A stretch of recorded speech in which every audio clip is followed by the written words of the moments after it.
살면서 누구나 한 번쯤은 궁금해하지만 아무도 정확히 알려주지 않는 주제들을 선정해서 얕게 한번 파보겠습니다.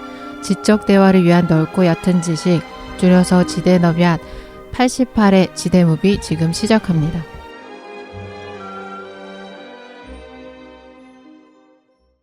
두 주간 잘 보내셨습니까? 네. 2주가 아닌가? 3주 만인가? 뭔가 네. 굉장히 오래된 것 같아요. 설날 연휴가 있어가지고 구정. 네. 네.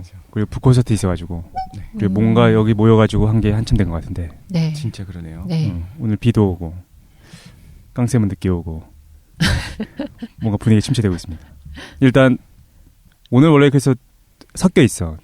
자기소개도 해야 되고 그 다음에 설 연휴 동안 뭐 했는지도 궁금하니까 설 연휴를 봅시다. 오늘 두 개 동시에 하는 거예요? 아니, 설 연휴를 한번 물어보지. 설 연휴 동안 뭐 하셨습니까? 어떻게 지냈어요? 저는 흑마술 음료를 제작했어요. 꺼져 이 자식아. 놀라운 음료를 따라하지 마. 제작했어요. 네. 바로 먹으면 바로 6단계로 갈 수 있는 음료를 개발했습니다. 어쩌고 내가 너 5단계였지? 따라한 데다가 6단계. 난 6단계입니다. 뭘 만드셨나요? 생각해보니까 내가 매 겨울마다 먹는 게 있었는데 까먹고 있다가 최근에 생각나가지고 해서 먹었거든요. 뭘요? 마시면 바로 6단계로 갈 수 있습니다. 지금 깡쌤이 진철머리를 치셨는데. 어떤 거냐면은 집에 이제 그거 있지 않습니까? 그 코코아 중에 브랜드 이름 말해도 되겠지 뭐. 코코아 중에 왜 그 뭐지? 밑대. 네. 핫초코 밑대. 그걸 준비하고 네. 그 다음에 이제 카누 커피를 준비합니다. 아. 그래서 머그컵에다가 카페 모카 해 드셨어요? 네. 두 개 섞어가지고 물을 휘으셔서 마시면 맛있어요. 사 먹어 이 자식아. 알겠습니다. 저렴하게 맛있더라고. 저 어렸을 때 제 집이 뭐 13층 산다고 하니까 자기는 15층 산다고 지가 더 잘났다고 하던 그 친구가 생각납니다. 예, 알겠습니다. 초등학교 때. 그렇습니다. 네. 이게 바로 진정한 흑마술 음료가 아닌가. 검정색이니까. 왜요? 마시면은 어떤데요? 맛있어요. 끝. 알겠습니다. 6단계로 빨리 가시기 바랍니다. 알겠습니다. 네. 안녕하십니까. 깡쌤입니다. 네. 왜 늦게 왔어? 죄송합니다. 제가 깡쌤 지금 목에 이렇게 세 개를 찍으셨는데 마치 매트리스에 나오는 전사 같아요. 거기다 코드 꼽는 목에 것처럼. 주사 바늘을 꼽는 구멍이 나 있죠 지금. 네네. 오 진짜로? 예, 6방을 맞았습니다. 선빵으로? 예, 선빵 맞았죠. 아 진짜요? 예. 왜 그랬어? 그 고질병에 조금 더 도져가지고. 그거 진짜 큰일이에요. 그래서 설날 되니까 또 조금 아프더라고요. 그래서 설날이어서 아프신 거예요? 네, 맞고 왔습니다. 주사 좀 맞고 해서 좀 많이 나아졌는데 자꾸 이러더라고요. 그래서 혹시 아내한테 맞거나 그런 거는 아니고 명절 증후군인 것 같아요. 그렇군요. 네, 그런 것 전을 같습니다. 너무 많이 붙여서 여기 굳으신 거 아닌가? 네. 걱정됩니다. 그래서 설날 기간에 이제 오늘 방송 준비하느라 책도 좀 보고 뭐 이거저거 보다가 목이 좀 돌아갔어요. 지대 무비인데 책을 봤다고요? 예. 제가 지금 목이 많이 가라앉아 있지 않습니까? 네네. 예, 여러분들의 도저히 거절할 수 없는 제안을 드리기 위해서 이 자리에 왔습니다. 조심하시기 바랍니다. 제안이요? 네. 뭐지? 궁금한데? 이따가 말씀해 주시나요? 네. 알겠습니다. 원래 이렇게 목이 좀 상하면 네. 듣는 분들은 또 좋아하시더라고요, 그거를. 그래요? 독실이는 뭐 되고 있어요? 저는 이번에 이제 깡 선생님이 준비하는 걸 알고 있었고 그래서 약간 여유가 있었어요. 그래서 명절 동안에 재미있는 게임을 하느라 어마어마한 시간을 투자하고 있습니다. 무슨 게임? 고양이를 키우는 카페를 운영하는 고양이 카페를 운영하는 게임이 있어요. 아 그래요? 근데 너무 재밌는 거야. 그게 그럼 어떻게 하는 건가요? 고양이를 입양해서 이제 고양이 카페예요, 말 그대로. 그래서 네. 내가 원하는 고양이를 배치를 하면 사람들이 와서 돈을 내요. 혹시 그 게임은 독실님의 머릿속에서 진행되는 아니 이거 게임입니까? 진짜 재밌어. 근데 고양이들이 너무 귀여운 거예요. 여기 컴퓨터 나온 게임이에요? 아니 그 핸드폰? 네, 핸드폰. 핸드폰. 게임. 그거 근데 하면서 그 빠져 있었어요. 게임이 고양이를 다마고치처럼 키우는 게 목적이 아니면 수익을 내야 돼요? 수익을 내는 거죠. 아. 세상은 돈입니다. 일본에서 그런 게임이 있던데 고양이 밥 주는 게임이 있는데 아무것도 없어. 그냥 고양이한테 밥을 내주면 고양이가 그걸 먹는 게임이래. 다마고치잖아요. 키우는 건 아니고 안 줘도 되고 내놓으면 먹고. 그 안 있었던 것 같아요. 주면 예. 뭐가 뭐 아프거나 그러겠죠. 아니 그런 거 전혀 없고 그냥 고양이한테 밥을 주는 게임인데 야 이걸 왜 하나 싶잖아. 네. 사람들이 그걸 하면서 마음에 치유를 얻는데. 캣맘들의 어떤 그 누군가를 돕고 있다는. 그렇군요. 그거 진짜 정말로 뭐 했느냐를 얘기한다면 그거 했다라고 자신 있게 말할 수 있을 정도로 아 그래? 너무 귀여운 거예요. 그러니까 고양이가. 우리 셋 중에 가장 알차게 보냈네. 그렇구만. 재밌었습니다. 그 명절 때 그렇게 보내기 힘든데 굉장히 친구도 한 80명 됩니다. 헬머드로 보내셨네요. 아, 그 어떤 상대방의 카페에 가서 이제 눌러주는 게 있어요. 같이 도와주는 거. 친구. 진짜 많다. 그렇군요. 80명이나. 실제 친구가 없으니 고양이 친구. 온라인 친구라도 있어야지. 그렇죠. 김도희는 그러면 뭐 하면서 보냈습니까? 네, 저는 뭐 명절 때 잠수 타고 있었습니다. 아 그래요. 탈 필요도 없지만 친구가 없어서. 고양이 하시죠. 뭐 집에 계속 있으셨어요? 네, 요즘 책을 많이 보는 것 같아요. 오, 네, 좋다. 책도 읽고 대하시네. 네. 무슨 책 읽었어요? 또 시민의 교양? 하지 마세요. 오랜만에 시간 넓이앗을 다시 한번 보셨군요. 4-5번 읽어야지. 네, 시민들의 필수 그 교양. 아니 요즘 되게 여러 가지 읽는데 원래 일이 바쁘면 대중교통을 타고 다닐 때도 책 볼 시간이 없고 대중교통 타고 다닐 때 일을 막 하거든요. 그 틈틈이 막 도착하기 전까지 막 일을 하는데 그렇죠. 요즘 시간에 여유가 생겨가지고 대중교통 타고 이동할 때 책을 봐요. 그래서 이거저거 많이 봤는데 그래서 뭐 봤냐고. 어제는 버니 샌더스를 보면서 아침에 울었어요. 버니 샌더스? 아, 네네, 정말? 자서전을 보는데 아, 되게 울컥울컥 하더라고요. 시간이 많아서 나는 게임했다는데 그렇게 말씀하시면 제가 뭐가 됩니까? 아싸, 뒤에 말하길 잘했어. 독실님도 고양이 키우면서 울컥울컥 하지 않았어요? 그럼요. 아, 네. 감동적이더라. 근데 어떤 그 특정인의 자서전을 본 것도 너무 오래되기도 했는데 그 자서전을 보면서 약간 좀 되게 울컥울컥한 것도 되게 오랜만이었던 그쵸. 것 같아요. 샌더스가 우리 그 미국 사회에 네. 시민들이 도저히 거절할 수 없는 제안을 계속 해주고 있죠. 난 참 궁금해. 그래가지고 그러면 이제 미국 우리가 어떤 보수 우파에 계신 분들이 믿고 있는 미국이 네. 혹시 사회민주주의나 민주사회주의자라고 얘기하더라고. 근데 네. 어쨌든 그런 방향으로 틀면 아 한국에 계신 이제 보수적인 믿음을 갖고 계셨던 분들이 어떻게 생각할까 궁금해. 어떤 영향을 받을 것인가. 이데올로기가 먼저냐, 미국이란 나라가 먼저냐 이거 말씀하시는 그렇지. 거죠. 그래서 흥미진진합니다. 네네. 요것도 관련돼 가지고는 워낙 요즘에 자료가 많이 나올 것 같긴 한데 우리가 다뤄보는 것도 괜찮을 것 같은데. 네. 근데 실제로 그 사회주의를 표방했던 나라들이 이제 뭐 음. 중국이나 뭐 북한 같은 경우에 이제 독재 체제지만 사실 본류라고 할 수 있는 러시아, 소련이 패망한 다음에도 계속적으로 보이는 행보들을 보면 이데올로기가 우선일 수도 있다는 생각이 들고 중국 같은 경우에도 우리 역사를 보면요. 중화 사상을 보면 네. 우리가 사대주의를 생각했었잖아요. 근데 그게 중국 중심이 아니라 말 그대로 중화 사상이라고 하는 거에 조선도 들어갔었잖아요. 그래서 그렇지. 나중에 중국이 청나라가 되었을 때 우리가 중화 사상을 이어받았다라고 하는 것이 있었잖아요. 그렇지. 소중하사. 네, 음. 그래서 중국이 우선이었던 게 아니고 그 중화 사상이라고 이름이 붙여져 있었던 무슨 말인지 그게 알겠다. 이데올로기가 더 중요했던 것처럼 음. 어쩌면 미국이 만약에 그런 형태로 돌아간다고 하면 우리가 더 좀 극단적으로 우리가 마지막 남은 자유주의 네, 국가다. 그럴 수도 있겠다는 생각이 들어요. 북한을 점점 따라하는 것 같은데요. 마지막 남은 공산주의 국가. 오늘 그래서 지대 무비로 돌아왔습니다. 네. 말로 해주는 영화. 깡 선생님 먼저 준비하셨죠. 예. 저희 지대 무비는 말만 합니다. 그러니까 보여드릴 게 없어요. 스포일러 100%. 네. 저는 조금 감추려고 노력은 했는데 아 정말요? 네. 저희가 이제 영화 하기로 했지 않습니까? 예. 네네. 네, 이제 아시다시피 저희 뭐 냈다 영화를 뭐 전공적으로 팠다거나 뭐 그런 건 아니지 않습니까? 영화를 좀 좋아한다 뿐이죠. 그렇죠? 그래서 원래 제가 좋아하는 영화를 한번 하려고 했었어요. 이번에 제가 원래 액션 영화나 범죄물, 막 느와르 이런 거 좀 어두컴컴하면서 치고받고 싸우고 이런 걸 되게 좋아하거든요. 오 정말? 예, 한국 영화 중에는 뭐 신세계라던가 신세계 100번 네, 봤습니다. 범죄와의 전쟁, 음. 또 뭐 제가 좋아하는 황해라는 영화 있습니다. 황해 보셨나요 혹시? 네. 근데 이상하다. 비카인드 리와인드 할 때는 그런 류의 영화를 좋아한다고 했던 것 같은데. B급 꿈이 B급 영화. 그러니까 뭐 또 드라마 이런 걸 좋아한다고 했던 것 같은데. 예. 그래서 이런 거를 좀 찾아보려고 하다가 우연히 이제 케이블 TV 채널을 돌리다가 시너리오. 레전드 오브 레전드를 발견했습니다. 내가 하는 게 감히 부끄러울 만큼의 어떤 레전드 영화가 있어서 한번 도전해보자 하고 도전을 했더니 한 20시간은 쏟아부은 것 같아요. 요 준비하느냐고. 준비하느라 힘들었어요. 아이고 왜냐면 레전드이기 때문에 기대됩니다. 예, 그 영화 대부 대부. 하더라고요. 케이블 TV에서.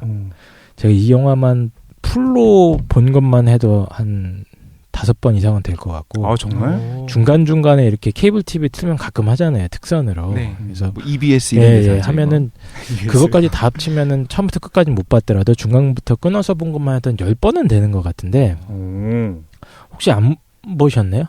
대부를 좀 한 번도 안 봤다.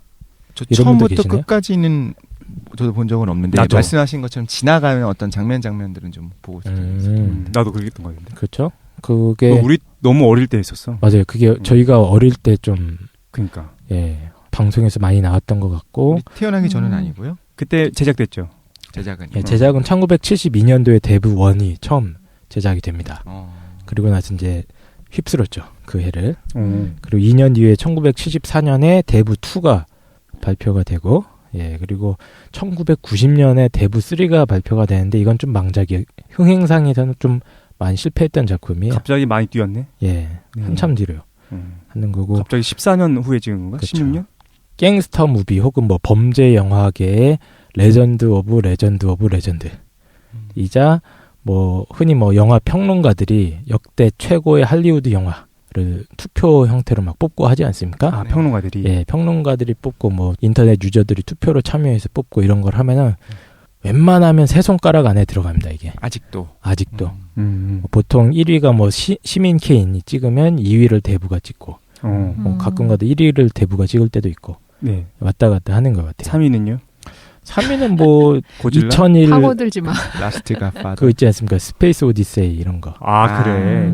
역시 평론가 분들이 찍으시면 참 동의하고 싶어.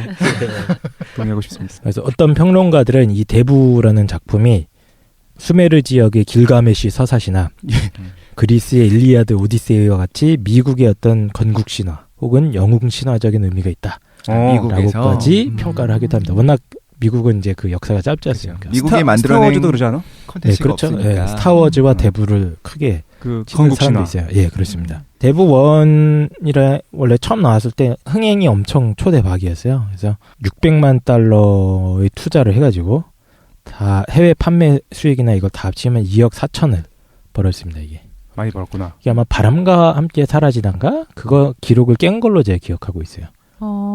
흥행 기록은. 그리고 대부 2도 나름 흥행을 많이 됐지만 1편보다는 조금 덜했고 3편도 그거보다는 덜했죠. 혹시 대부 1에 나오는 배우들 기억하세요? 알파치노. 알파치노 기억나십니까? 네. 그다음에 가파도 1인 가파도. 말론 브란도? 그렇죠. 그분께서 이렇게 말씀하십니다. 정말요? 아, 그렇군요. 우리말로. 제사장, 예. 전에 조심하게. 가파도. 그렇죠. 네. 말론 브란도가. 느낌이 좀 비슷했어. 실제로 그 영화 중에 그런 식으로 그 목소리 신 목소리가 나오는데 카리스마가 쩔죠. 그래서 말론 브란도나 뭐 알파치노 1편에서 나왔고 대부 2에서는 이제 그 대부의 젊은 시절 역할을 로버트 드니로가 합니다. 미국의 뭐 할리우드의 최고의 연기파 배우 3명이 나왔던 영화이기도 하죠. 그래서 근데 이게 원래 소설이 있어요. 근데 들어보셨나요? 몰라요. 이게 원작 소설이 있는데 1969년에 소설 대부가 원래 있었습니다.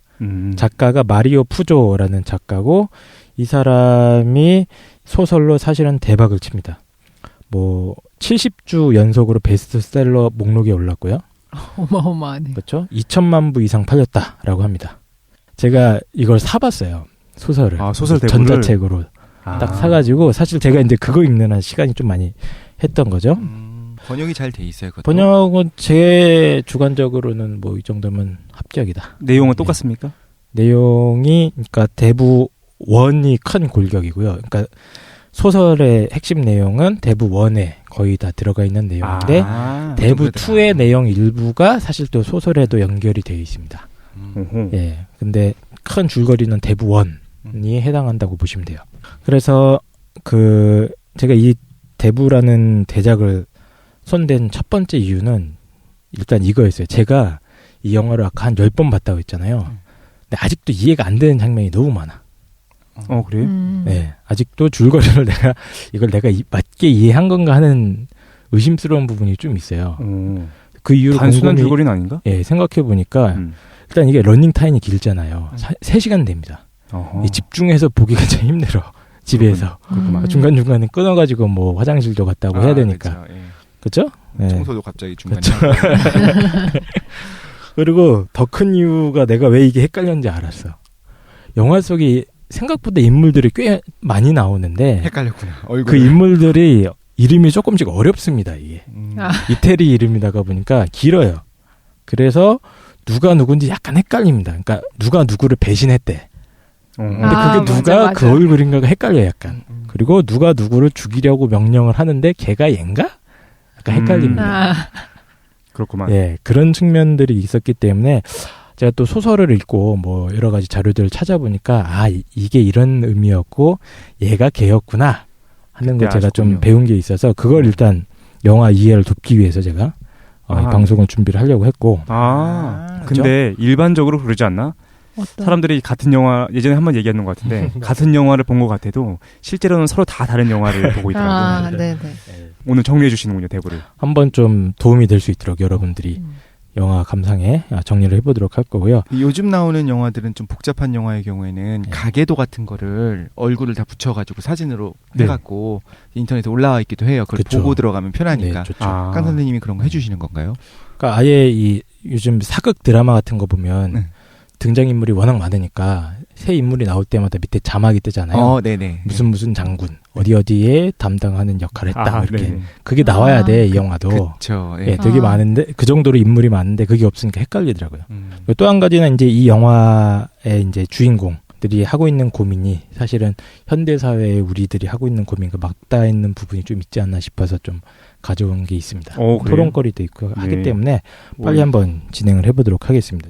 대부의 큰 줄거리는 대략적으로 많은 분들이 알고 계실 겁니다. 마피아들의 이야기죠, 그렇죠? 그 마피아의 그 갓파더 이름이 기억나십니까? 클레오네 패밀리. 코를레오네라고 번역도 하고 콜레오네라고도 하고 뭐 영어니까요. 그리고 갓파더의 실제 이름은 비토입니다.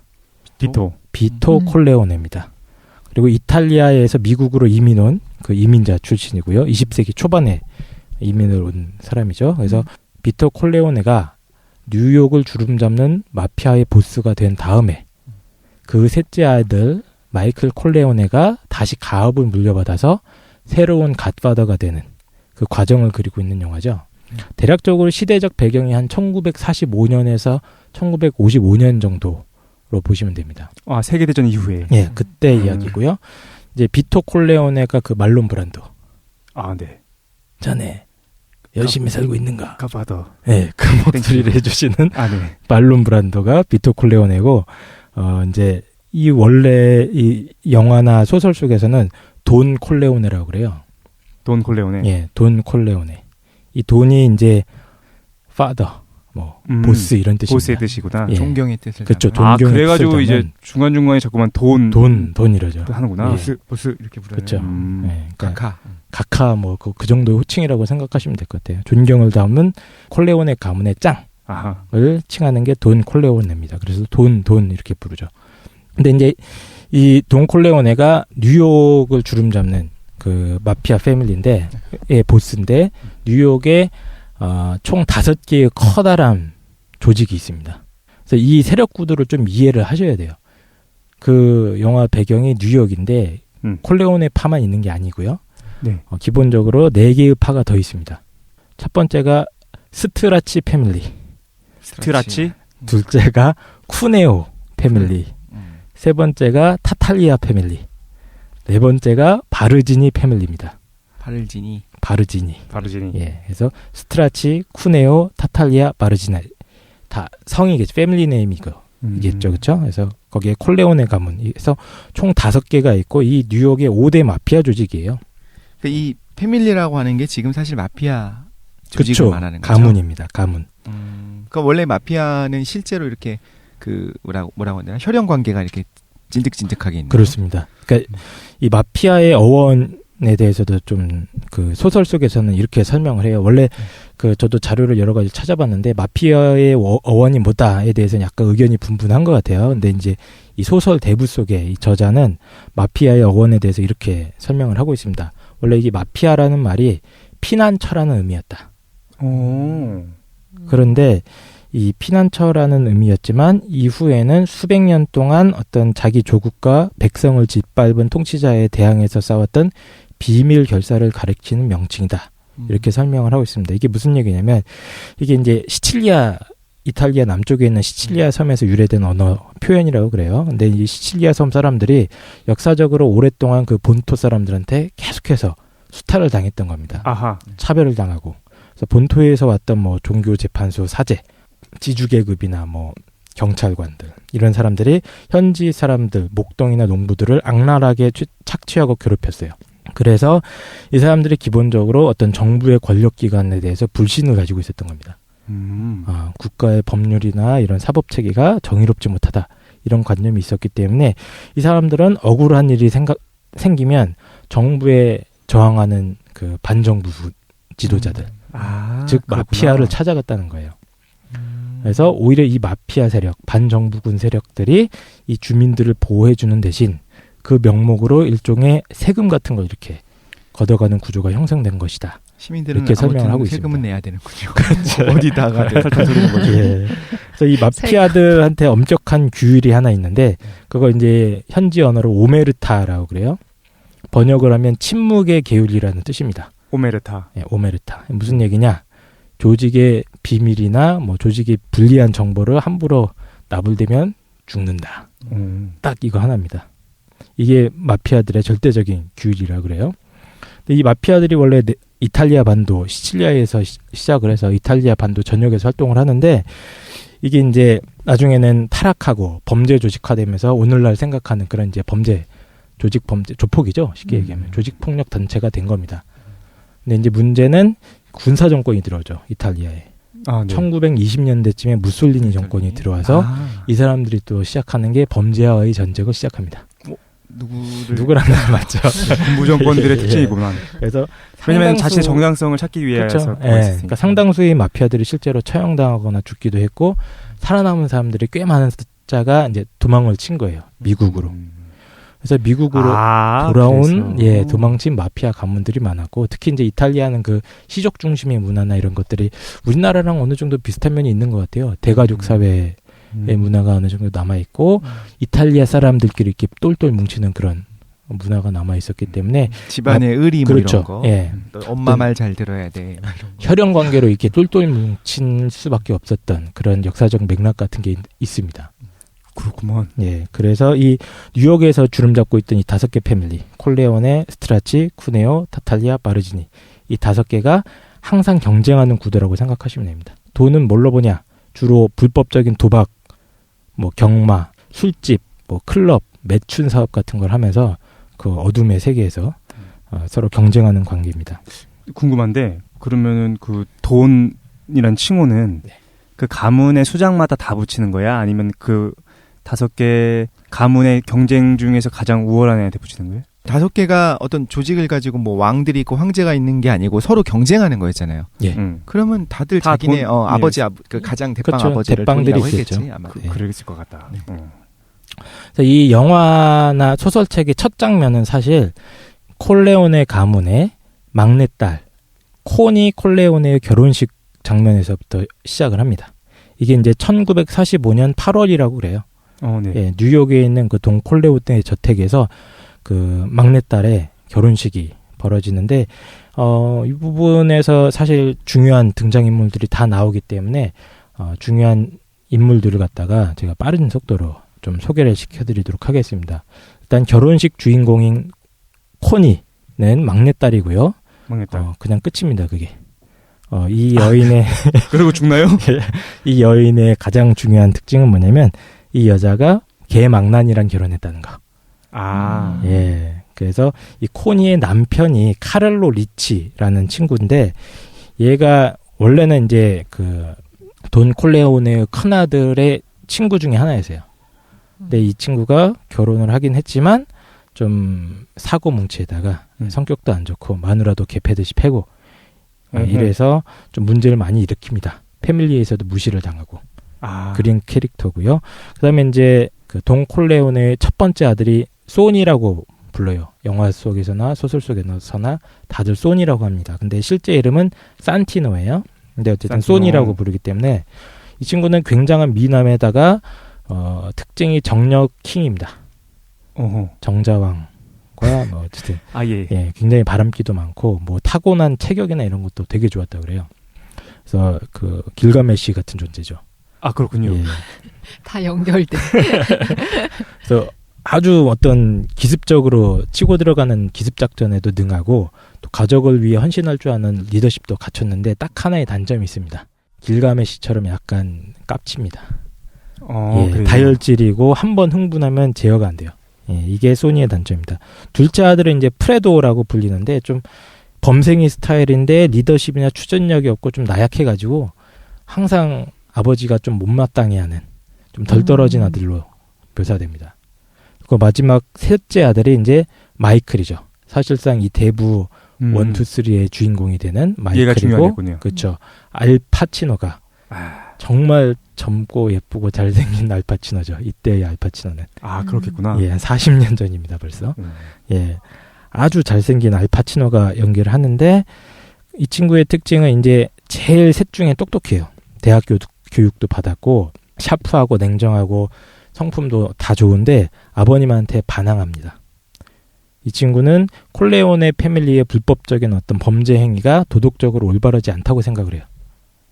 그래. 예, 그래서 아버지뿐만 아니라 마피아 조직에 자기는 절대로 섞이지 않겠다라는 게 기본 마인드입니다. 예, 그래서 뭐 가족 행사에서도 잘 안 나타나고 좀 이렇게 개인주의적이고 반항적인 특색을 가져요. 그래서 세 형제 중에 유일하게 대학을 갔고 이 친구의 꿈은 수학 교수가 되는 겁니다. 원래는. 나는 그냥 더러운 범죄에 엮이기 싫다. 이렇게 생각을 했던 거고, 그래서 아버지의 명령을 거역하고 심지어 태평양 전쟁 때 해병대로 자원 입대하기도 합니다. 아이고 그렇구만. 예, 아버지가 이것 때문에 되게 화를 많이 냈어요. 잠깐만. 태평양 전쟁 때. 네. 2차 대전에서 그렇죠. 2차 대전 전역에서 예. 맞지, 그지. 말하자면 이탈리아랑 미국이 싸웠잖아요. 그렇죠. 그런 셈이죠. 아주 초반에 잠깐 예, 추축국 멤버니까 이탈리아도. 그러니까 아버지가 싫어할 수도 있네요. 그렇죠. 조국이랑 싸운 거잖아, 말하자면. 독일 이탈리아랑 싸웠잖아요, 미국. 뭐 그런 측면도 있고 아버님 입장에서는 기본적으로 미국이 자기 조국이라고 생각을 안 해요. 근데 자기 조국이랑 싸운 거지. 얘는 자원 입대해서. 예. 그래서 이 여동생을 결혼식장에 이제 마이클도 오는데 이게 되게 오랜만에 온 거예요. 그리고 형제들이랑 말도 잘 안 하고 좀 이랬습니다. 영화 속에도 보면은 그렇게 묘사가 되는데 이때 이제 여자친구를 데리고 나타나는데 여자친구 이름이 K예요. K. 예, K라는 여자친구인데 이게 또 이탈리아인이 아니라 미국인입니다. 이것도 근데 집안 전통을 반하는 거예요. 이탈리아인은 자기들끼리 결혼하는 그런 게 좀 있거든요. 근데 이 사람은 그것도 거절합니다. 그래서 이 K라는 여자가 나중에는 이제 마이클과 결혼까지 해서 영화 속에서는 꽤 중요한 역할도 하거든요. 대부 2에 가보면. 예. 그렇게 되는 거고, 여기 마지막 가족이 하나 더 있는데, 실제로 그 피부치는 아니에요. 대부가 직접 낳은 아들은 아닙니다. 근데 주워다 키운 애가 하나 있습니다. 그 이름이 토마스 헤이건인데, 톰이라고 불러요, 다. 톰. 영화 속에서 톰 헤이건이라고 하는 변호사가 한 명 등장합니다. 되게 샤프하고 날카롭게 생긴 실질적으로 콜레오네 가문의 제갈량 역할을 하는 사람이에요. 책사죠. 예, 그래서 이게 뭐 이탈리아로 하면 책사를 뭐 콘실리에리라고 그래요. 콘실리에리. 예, 그러니까 조직의 어떤 전략을 책임지는 사람이에요. 콘실리에리라는 건데 이게 원래 그 소니 큰아들이었던 소니의 친구였는데 그 실제로 톰 헤이건의 아버지가 술주정뱅이의 개망난이었습니다. 네. 그래서 빨리 죽어버리는 바람에 얘가 불황아처럼 거리를 떠돌다가 거의 실명 위기 직전까지 가요. 근데 소니가 얘를 발견하고 집으로 데려오자 자애로우신 돈 콜레오네께서 이 아이를 아주 잘 키워줍니다. 예, 치료도 다 해주고 학교도 보내주고 대학 교육까지. 그래서 네. 법대에 진학해서 변호사 할 때까지 다 돈을 대고 지원을 해줘요. 예, 그래서 이 톰 헤이건이 따로 뭐 변호사 기업을 한 게 아니라 저는 대부님을 위해서 봉사하겠습니다. 하고 대부랑 같이 일을 하게 되죠. 워낙 똑똑하고 유능했기 때문에 나중에는 콘실리에리라는 어떤 조직의 책략가 직업을 갖게 됩니다. 근데 이 친구는 좀 컴플렉스가 항상 있어요. 자기가 친자가 아니잖아요. 아, 그렇네. 그리고 이태리 혈통이 아니고 아일랜드계 혈통입니다. 아버지를 아버지라 부르지 예, 못하고. 그런 조금 어떤 출신에 대한 컴플렉스가 계속 좀 네. 남아있는 그런 캐릭터죠. 이게 이제 그 가족의 전부입니다. 정리하면 뭐 삼남 일녀의 양자 하나. 그렇죠. 이군요. 예, 그러니까 그리고 소니, 메이는 그래도 세 번째 아들. 마이클이 사실상 주인공입니다. 그럼 비토 콜레오네, 우리의 아버지 콜레오네. 네. 그러니까 어떻게 뉴욕의 마피아 짱이 됐는가? 이 얘기부터 좀 정리를 해봤어요. 네. 이거는 대부 2부에서 나오는 그렇죠. 내용인가? 이게 그렇군요. 2부에 나오는데 소설책에도 같이 있는 내용입니다. 소설책에서 막 섞여 있구나. 예, 섞여 있습니다. 네. 그래서 이 비토는 아버님도 원래 한 가닥 한 성격 하시는 분이셨어요. 원래 고향이 시칠리아에 있는 콜레오네 마을이라는 데가 있습니다. 마을 이름입니다. 콜레오네가. 콜레오네. 예. 그래서 그 마을에서 그 아버지가 성격이 좀 왈가닥하셨기 때문에 지역 마피아랑 이렇게 맞짱 뜨시다가 돌아가세요. 총 맞고. 예. 그리고 지역 마피아가 혹시 그 아들놈이 또 뭐 나한테 개길지 모른다 하고 아들을 죽이려고 하자. 그 비토 콜레오네가 12살의 어린 나이로 미국으로 도망을 갑니다. 그래서 이 12살에 미국에 와가지고 이제 온갖 터들린 일부터 시작을 했던 거죠. 네. 비토는. 근데 이제 어린 나이에 또 10대 지금 결혼도 하고 애도 낳고 하다가 보니까 수입이 많이 부족했겠죠. 네. 예, 그래서 자연스럽게 동네 건달들과 조금 어울리면서 범죄에 가담하게 됩니다. 이때 그 비토의 평생 동지들을 만나요. 그 이름하여 클레멘자가 있고요. 테시오가 있습니다. 영화에도 나옵니다. 클레멘자랑 테시오. 예. 이 두 사람이 비토 콜레오네랑 거의 평생을 걸쳐서 활동을 했고 그 사실상 그 뉴욕의 마피아 조직을 이끌어 나간 핵심 멤버인데 근데 저는 영화에서 볼 때는 그런 느낌을 못 받았어요. 왜냐면 항상 같이 있거든. 같이 있는데 얼핏 잘못 보면 그냥 대부가 시키는 일만 하는 그냥 저기 뭐냐 쫄개처럼 보입니다. 쫄개 1, 쫄개 2처럼 보이구나. 예. 소설에서는 약간 비중이 있나 보네. 왼팔 예, 쫄개 1, 쫄개인 줄 알았는데 알고 봤더니 중간 보스급이었습니다. 오, 예, 그렇군요. 그러니까 뭐 중간 보스 중에서도 굉장히 상위 중간 보스예요. 그리고 네. 실제로는 우정을 가진 거의 거죠. 그렇죠. 예, 굉장히 두터운 신뢰로요. 중간 보스 1, 중간 그렇죠. 보스 2. 중간 보스 1, 중간 보스 2입니다. 그걸 뭐 카포레짐이라고 부르더라고요.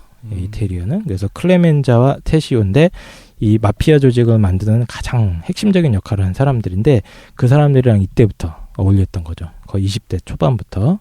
그래서 이 비토 콜레오나가 이제 동네 가벼운 건달로 성장을 하다가 뉴욕의 이탈리아 이민자들 사이에서 대스타로 등극하는 사건이 벌어집니다. 이건 뭐냐면 파노치라는 또 좀 나이 든 건달이 있어요. 네. 그래서 동네 사람들 협박해갖고 막 10% 20%씩 또 뜯어가고 한 달 수입에 이런 좀 건달 같은 놈인데 이 파누치라는 놈이 콜레오네한테 찾아와서 야 네가 이번 달에 번 돈 내놔 하고 협박을 합니다. 그래서 거기에 빡친 우리 비토 콜레오네가 결론을 내리죠. 이것도 유명한 표현인데 예 알겠습니다 하고 굉장히 정중하게 대답을 한 다음에 굉장히 치밀하게 작전을 세워서 파누치를 쥐도새도 모르게 제거해버립니다. 그래서 어떻게 좋아하네? 그거는 영화를 보세요. 예, 알겠습니다. 예, 영화를 목 따는 거 아니에요? 목을 딴다고요?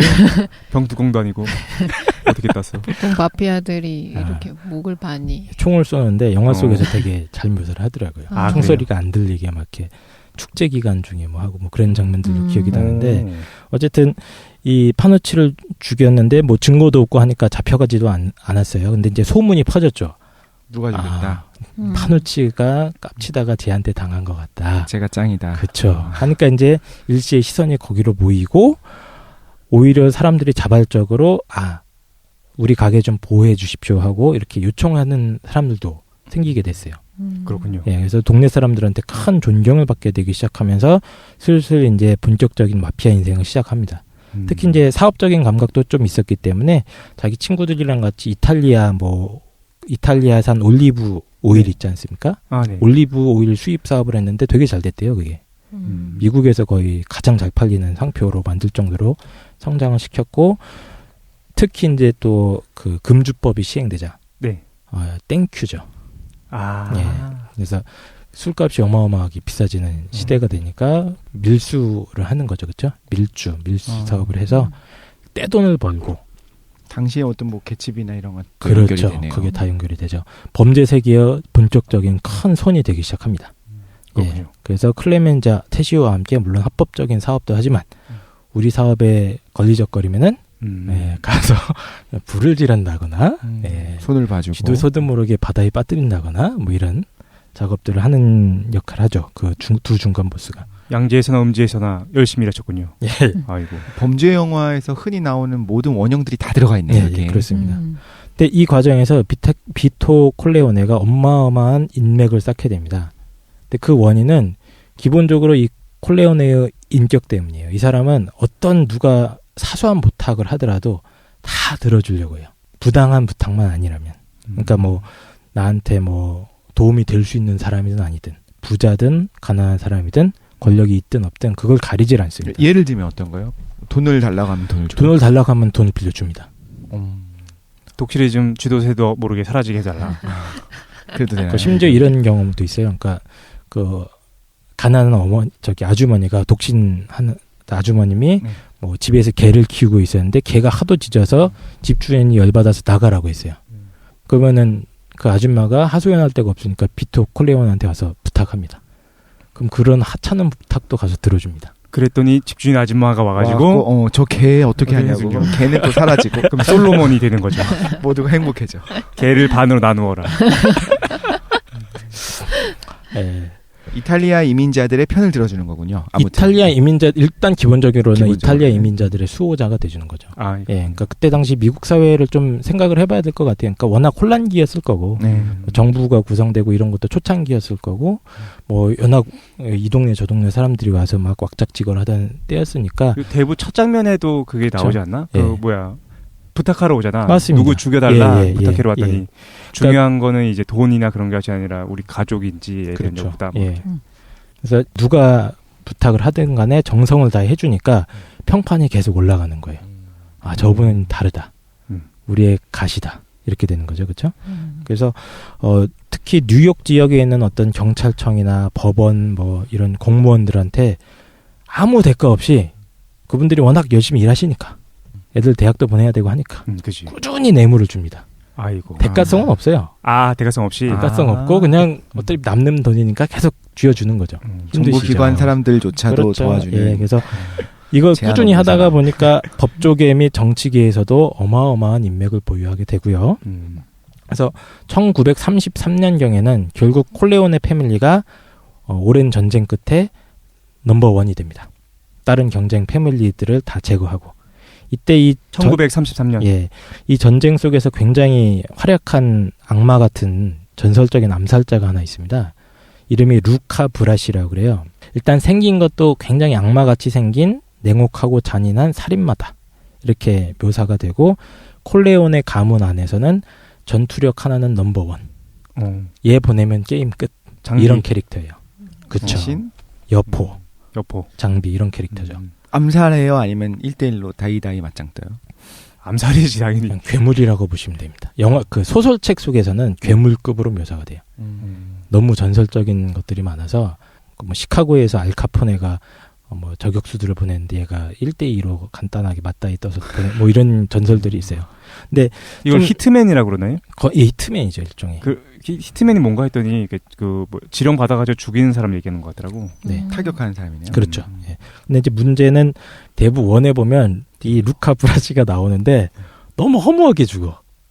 소설과 달리. 예, 이게 소설 속에서는 어마어마한 전설적인 괴물인데 영화에서는 그냥 지나가는 조직원 1 이런 느낌밖에 안 납니다. 예, 너무 허무하게 죽어서 그래요. 예, 그렇습니다. 어쨌든 이런 괴물 같은 캐릭터가 하나 있었습니다. 그 뉴욕 최고의 지위를 갖게 된 콜레오네는 또 머리가 좋습니다. 이 친구는. 그래서 전 미국에 있는 모든 범죄 조직들을 끊임없이 모아서 협상을 주도해요. 그래서 우리 더 이상 소모적인 전쟁은 그만하고 평화협정을 맺읍시다. 라는 노력을 꾸준히 한 끝에 약 1939년경에는 범죄 조직들끼리 서로의 영역을 존중해준다는 합의서를 이끌어내는데 성공까지 합니다. 이야. 대단하지 않습니까? 대단하신 분이군요. 불가침 예. 조약이 성사되었군요. 그러니까 이분이 그러네. 괜히 돈 콜레오네가 아니에요. 진정한 대부입니다. 일종의 교황 같은 존재입니다. 범죄 세계에서는 그런 위대하신 분이죠. 예. 그래서 이게 이렇게 해서 콜레오네가 넘버원. 뉴욕뿐만 아니라 전미에서도 명성을 넓히는 그런 그 마피아의 대부가 되셨는데 아까 말했듯이 이분의 가장 큰 장점은 신입니다. 신의. 예, 누군가가 찾아와서 부탁하면 합당한 부탁이면 웬만하면 다 들어줍니다. 그리고 비용이 얼마 들던지 이런 거 신경을 안 써요. 예, 어차피 돈은 많으니까. 민심을 먼저. 그렇죠. 예, 비용은 중요한 게 아니고 또 대가를 요구하는 것도 없습니다. 대가는 딱 하나예요. 우정을 요구합니다. 외로우셨구나. 이게 어렵게 생각하지 마시고 그냥 복종하는 그냥 거 아니야? 친구하자. 충성이잖아요, 사실상. 충성이긴 한데 그렇다고 또 뭔가 강요하진 않아요. 또 SNS에 좋아요 눌러라. 그냥 야, 너 힘들지 이번에 내가 좀 도와줄 테니까 그냥 친구하자. 혹시 내가 다음에 너 좀 도움 필요한 일 있으면 연락을 할게. 근데 뭐 꼭 도와줘야 되는 건 아니지만 좀 신경은 써줘라. 이 정도 느낌? 예. 그러니까 페이스북 친구 추가 정도 느낌? 아, 그렇군요. 그러면 웬만하면 다 들어줍니다. 예. 근데 돈콜레오네가 가장 싫어하는 건 뭐냐면 이 우정을 거부하거나 배신하는 겁니다. 아, 친구 추가를 안 하면 대신에 친구를 백기사님입니까? 끊으면 친구 관계를 끊으면 그래서 예, 돈콜레오네가 만약에 우리 친구 하자라는 메시지를 보냈는데 거절한다. 그러면은 거부. 예, 결론을 스스로 내리죠. 대부가. 그럼 누군가 찾아갑니다. 밤중에. 아까 얘기했던 루카 브라시라든가 뭐 이런 사람들이 부하들을 이끌고 찾아갈 수가 있어요. 강제로 친구를 그렇지. 좋아요를 강제로 누를 수도 없어요. 어딘가 사라지기 때문에. 그렇군요. 예. 어쨌든 그래서 그 아까 최 사장이 말했던 장면이 뭐냐면 셋째 딸을 코니의 결혼식 날 사람들이 막 몰려와서 부탁하는 장면이 나와요. 그 부탁을 그냥 괜히 하는 게 아니고 워낙 그 명성이 자자하니까 힘든 일 있으면 막 찾아와서 사람들이 부탁을 하는 겁니다. 그 중에 첫 번째 케이스가 뭐냐면 이제 아메리고 보나셀이라는 장의사가 나와요. 이 장의사는 자기 딸이 강간당하고 폭행치사를 당해서 거의 불구 상태가 됐습니다. 불량배 2명한테. 근데 이 불량배 2명이 법원에서 집행유예 선고가 나왔더래요. 알고 봤더니 이 피의자들이 뉴욕에 있는 유력한 정치인의 어떤 아들이었습니다. 예, 그래서 정말 억울해서 돈콜레오네한테 찾아가서 호소를 하는 거죠. 또 두 번째 케이스는 이제 자니 폰테인이라는 가수가 나와요. 영화 배우 겸. 이게 이제 이 사람이 소설에서는 굉장히 비중 있는 인물인데 영화에서 많이 나오진 않습니다. 근데 그 축가를 부르고 이러는 가수예요. 네. 그리고 설정상 20대 때는 거의 LA 및 할리우드에 진출해서 가수로 대성한 당대 최고의 섹시 아이돌입니다.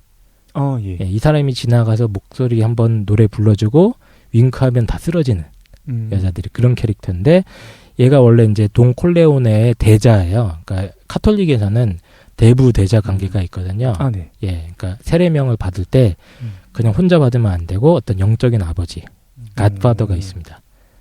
그것도 가파더라 불러? 예, 그게 가파더죠. 원래가. 그러니까 워낙 이태리는 카톨릭 전통이 강하다 보니까. 스테파노의 가파더는 누굽니까? 저도 있습니다. 그래요? 신부님이십니다. 예, 그분은 안타깝게도 제 부탁을 못 들어주시죠. 그게 아쉽습니다. 아쉽네. 이런 게 있었다고 했던 것 같아요. 어떤 문제가 생겨가지고 부모님이 돌아가시든가 했을 때 끝까지 이제 네가 좀 지켜주고 해줘라 이런 식으로 가파도를 세우고. 좀, 예. 카톨릭의 전통이. 그렇습니다. 예. 그러니까 그렇구나. 이 자니 폰테인은 운 좋게 돈 콜레오네의 갓선이 된 거죠. 대자가. 땡큐죠. 예. 근데 그 돈 콜레오네가 자니 폰테인을 굉장히 좋아했어요. 자기 아들들은 막 말도 안 듣고 이러는데 얘는 어려서부터 귀염도 잘 피우고 노래도 잘 부르고 성격도 쾌활해서 남자인 거죠? 예, 남자입니다. 예. 그런데 이 자니 폰테인이 30살이 넘어가면서 목소리가 맛이 가요. 그래서 고민을 항상 합니다. 난 가수로서 이제 끝났다. 그래서 연기자로 전업을 시도했는데 자기가 꼭 계약하고 싶은 영화가 있었는데 중간에 어떤 영화 제작자가 장난질을 쳐가지고 거기에서 배제가 된 겁니다. 자기가. 예. 근데 그 이유를 알아보니까 뭐 딴 게 아니고 여자 문제예요. 옛날에 이 자니 폰테인이 너무 여자를 잘 후려가지고 얘가 눈독 들인 여자를 한번 뺏어간 거야. 그 사적인 감정 때문에 이렇게 하는 겁니다. 그래서 자니 폰테인이 이 문제를 가지고 이제 돈 콜레오네한테 고민을 호소를 하는 거죠. 그럼 어떻게 됐을까요? 이 부탁은? 이 부탁? 뭐 들어줬겠지. 예. 네. 그 첫 번째 그 장의사의 딸을 불구로 만든 두 불량배는 똑같이 불구가 됩니다. 아. 예. 바로 다음 날, 바로 다음 주인가 해서 예, 불구가 될 정도로 두들겨 맞고 끝 처리가 되고요. 그렇죠? 그리고 자니 폰테인을 괴롭혔던 그 헐리우드 영화 제작자도 이 사람도 헐리우드에서는 최고로 끝발 날리는 사람이에요. 그랬는데 여기서 어마어마한 명대사가 나옵니다.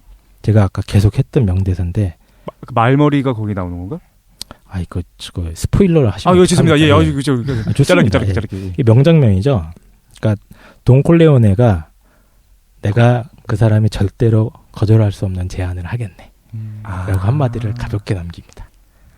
예, 그리고 그 뒷장면 이제 꼭 영화를 한번 직접 찾아서 보시면은 네. 과연 그것이 무슨 뜻인가? 예, 절대로 거절할 수 없는 제안이 무엇인가? 총을 이걸로 보여줍니다. 제안을 하면 거절할 수 없는 간단하고만. 그거는 그건 그렇게 수준 낮은 게 유치할 아니고. 수준 낮죠. 그거는. 아니면 예. 돈 콜레오네가 무릎을 꿇고 한 번만 부탁을 들어주고 그런 거 아니야? 친구가 되어주세요. 예, 거절할 수 없는 제안이 무엇인가는 영화를 직접 확인하시면 됩니다. 네. 그래서 이게 돈 콜레오네의 카리스마 중에 한 축입니다. 이게 어마어마한 자상함이죠. 물론 잔인함도 자상함이요? 있지만, 네. 예, 잔인함과 자상함이 공존합니다. 이 사람. 역시 그 같은 팀에 미친놈이 있어야 돼. 그래야 그래서 한편으로는 굉장히 냉혹하고 잔인하지만 다른 한편으로는 국가나 법이 해결해주지 못하는 어떤 정의로움을 바로 세워줄 수도 있는 사람입니다. 이게 이 사람의 특징이죠. 어떻게 하면은 그 보호를 받을 수 있냐? 친구 초대만 해주면 됩니다. 친구 초대만 해주면 오케이 수락 딱 하면 우리는 친구로 맺어진 우리 관계야. 이렇게 되는 그렇구만. 거죠. 그래서 극진이 뭐가 모시죠. 매우 불합리한 것 같아. 어쨌든. 네, 근데 네. 정말로 곤경에 처한 사람, 예를 들어서 이제 억울하게 옥살이를 하는 사람이라거나 뭐 억울하게 재산을 뺏기게 된 사람들도 오면 진짜 다 들어줘요. 다 법조계 인맥 동원해서 빼주기도 하고 그런 행동을 계속합니다. 그렇군요. 예. 하지만 이런 돈 콜레오네가 큰 위기에 처하게 되는데요. 총을 맞고 죽을 고비를 맞게 됩니다. 이 이야기는 한 5분만 쉬었다가 다시 시작하도록 하겠습니다. 갑자기 재밌네. 어쨌든 그 지금까지 깡쌤이 뭐 해주셨냐면 사실 그게 제일 복잡해. 뭐냐면 스토리야 보면 되는데 나오는 인물들의 관계가 잘 눈에 안 들어오는 거야. 근데 그거를 아주 가족 관계로 잘 정리해 주셨습니다. 네. 기억에 남는 거는 삼남 1녀였다. 양자가 한 후려치지 명이다. 마. 기억 남는데. 그리고 친구 추천만 하면 끝이다. 아이고 간단하구만. 잠깐 쉰 다음에 계속 한번 들어보도록 하겠습니다.